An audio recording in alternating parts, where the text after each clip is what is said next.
Welcome back to this edition of 4D, Dev's Daily Dose of Dota. I'm your host, Michael Defessus Plumley, and today we're watching a fight between Monkey Spanner and MVP Hot 6, courtesy of the Korean Dota League Season 2.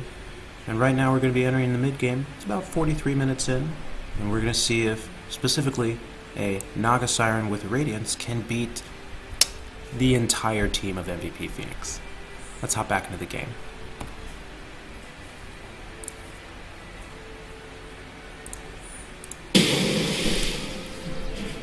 As mentioned, we are about 43 minutes in. Previously, we had been focusing a lot on some of the mechanics and some of the strategy coming out from the teams, but who cares? This is the way. We're going to see some good fights, and hopefully, maybe Roshan. He's coming online in just a few minutes. To recap, we do have 2 racks down.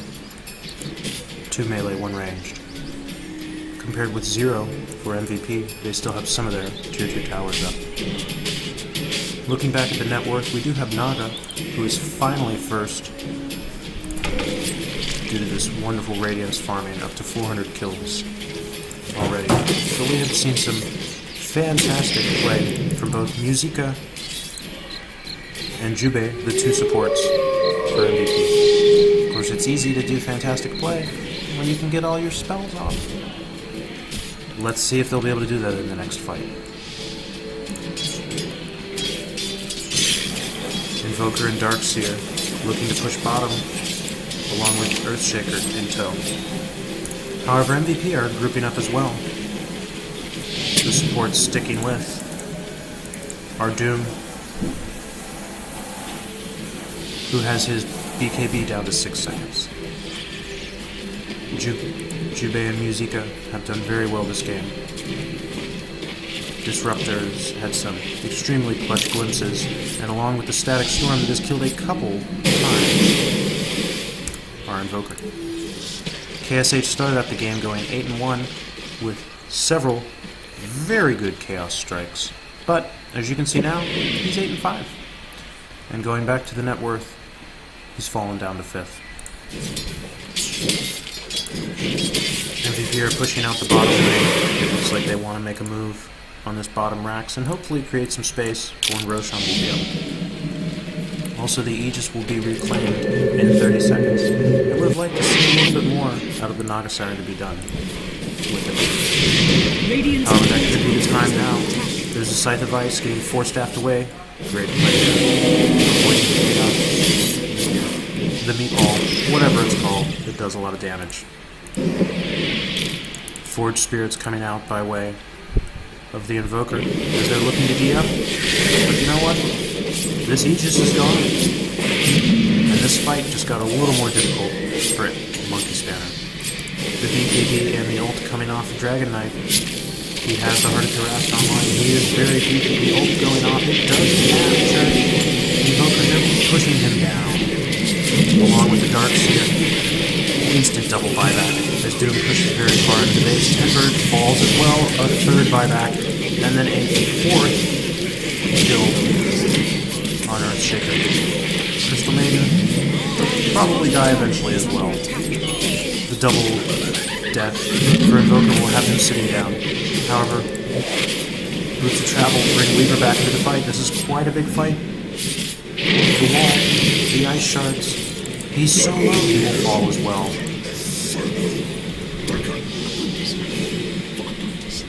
As Weaver runs away. We have 4 members of MVP down. And although only 2 are dead, for Monkey Spanner, there were several buybacks coming out. The majority of our members of both teams do have their zone cooldown.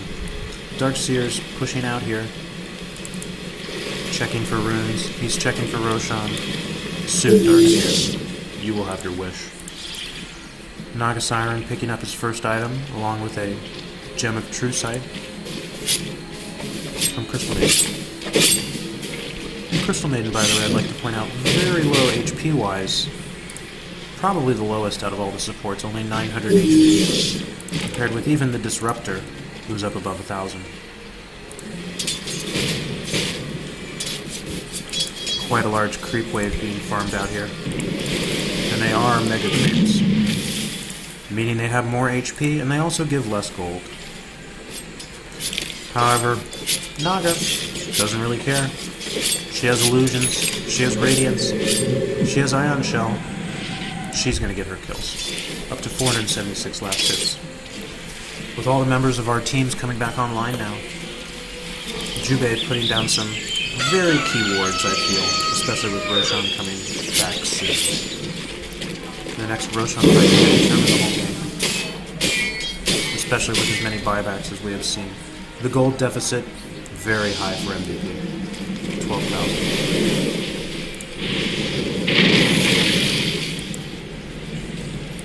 A few more minutes. Musica, you will get your wish. As Roshan is a little longer than average spawn this time around. In the meantime, they will just push out. Moving towards the tier 3 tower, Dragon Knight is using his ult, but all of Monkey Spanner are dead. They will move out with the smoke. Darkseer looking to get a flank, along with Earthshaker. They're pushing in on the tower. Tusk is here as well, bringing up the rear. Darkseer's coming in from the back. Coming out on Tusk. Ice Shard's down. They're focusing down Crystal Maiden. That wasn't very hard. Now they turn to Darkseer to vacuum the wall. Will it save him? The Surge gets him away. And Weaver and Tusk fall. MVP Raji will fall as well.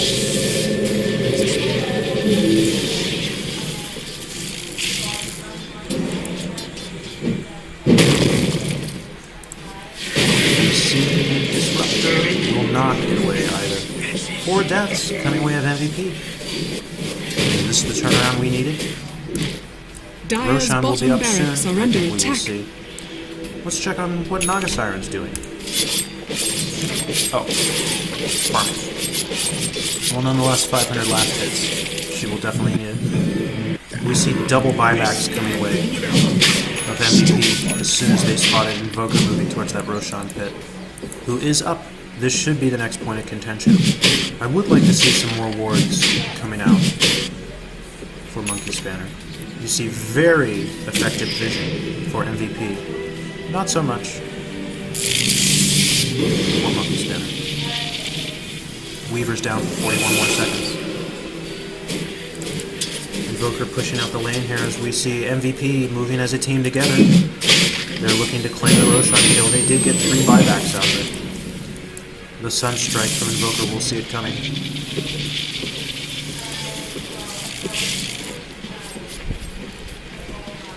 Great team movement here, I feel. As long as they stay together with Raji in the front tanking, Doom just tanking because of the large amount of farm he has. Jubei and Musica can sit in the back and do their job. Not quite as easy for Crystal Maiden, who, with her ult in particular, does have to get very close to use it. Another kinetic field coming down, checking to see if Monkey Spanner are moving in. As the Forge Spirit's zoning for Monkey Spanner. Naga Siren farming in the forest, and she will finally look to transition to mid, perhaps to contest the Roshan. However, MVP have similar ideas, with Jubei and Musica zoning out. And we finally have a word from Monkey Spanner, as they can see them moving. They see 4 heroes. 4 heroes for Monkey Spanner are here as well.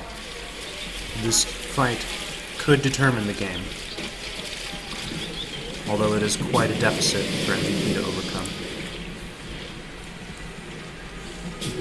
Invisibility! The rotation to the bottom lane for Raji. He's going to farm up this way, get a little bit of extra gold. With both Heart, Blink, and Assault Cuirass online, he is very big. Although the BKB is down to only 4 seconds. Jubei soaking up some radiance there. He can tell that at least an illusion is on the other side of that. Another Ice Shard checks on Roshan. Jubei walking up a little too far and getting a rare solo tap on his part. We see Earthshaker falling as well. Just a Doom's going out on Naga Siren.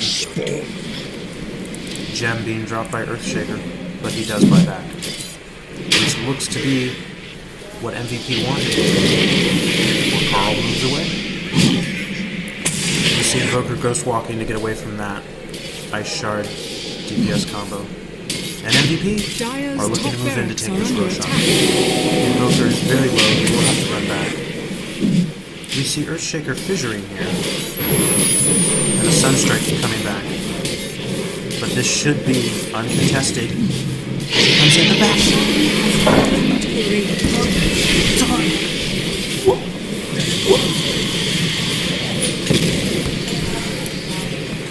Back into the game, we see that Void Wall coming in, sucking 4 of our heroes up into the cliff as Earthseeker steals the Aegis.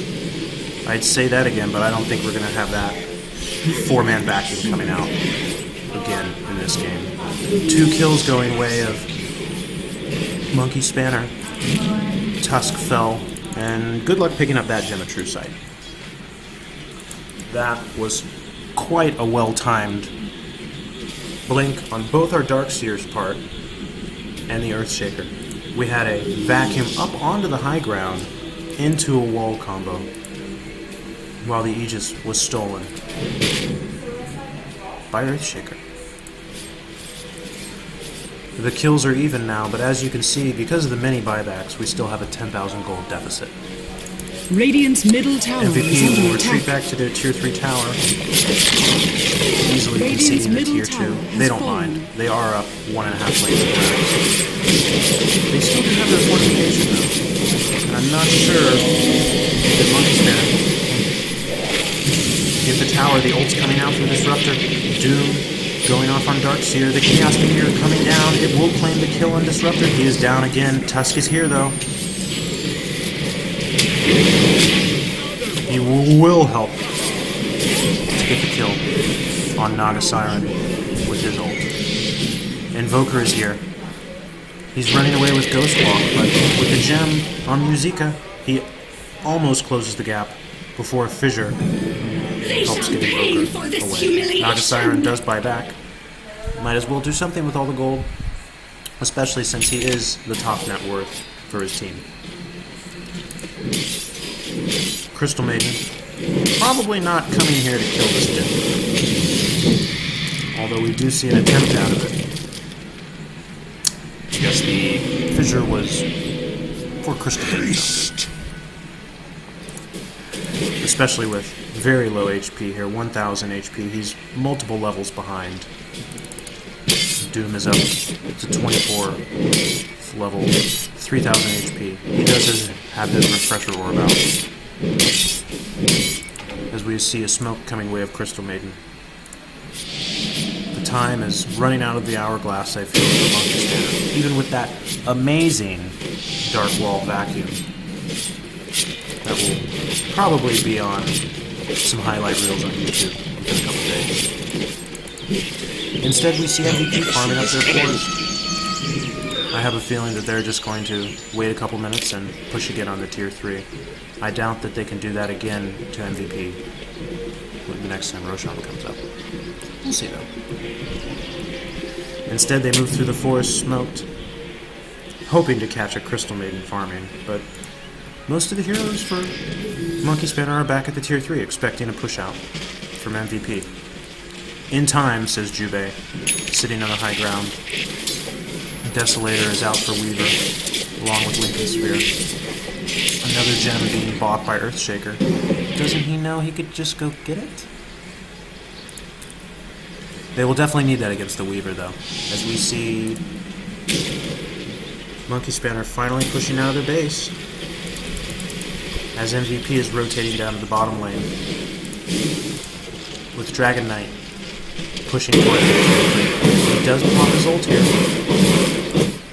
We see Monkey Spanner in a bit of a confusion whether to go mid or bottom. They do not have a lot of vision here. All they see is a Dragon Knight pushing out. Little do they know, 3 heroes lie in wait. Including the 4th with Weaver.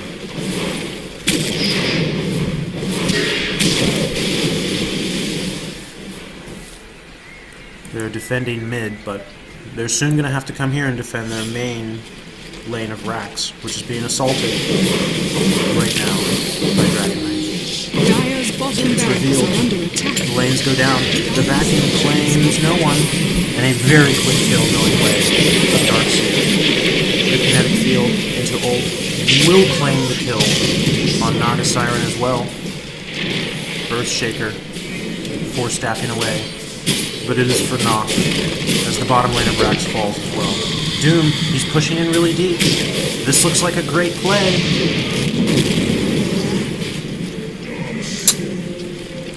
Well, regardless, the third lane of Rax falls. And now, MVP have mega creeps. And with Naga Siren down for 90 seconds, this could be the end of Dire's the middle Monkey tower era. is under attack. Crystal Maiden dying in the course of one stun from Dragon Knight. As Invoker is caught in another kinetic field. The snowball's charging. Choo choo choo.